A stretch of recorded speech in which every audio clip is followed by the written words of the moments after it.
नमस्कार, मी माणिक राठोड. चामके ॲग्रोमध्ये आपलं सहर्ष स्वागत आहे. कोंबड्यांना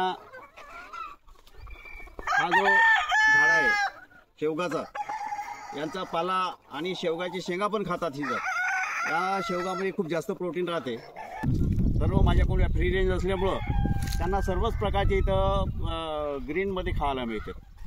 हे बघा, या झाडांना कसे फळं आलेले आहे. हे पेरूचं झाड आहे, हे बघा कसे फळं आलेले आहे.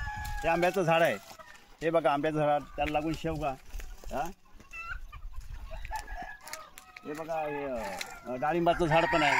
सर्वच प्रकारचे झाड आहे इथं. जांभूळचं पण झाड आहे तिकडं. आणि त्यांचा पालापाचोळा आपण खायला मिळतो.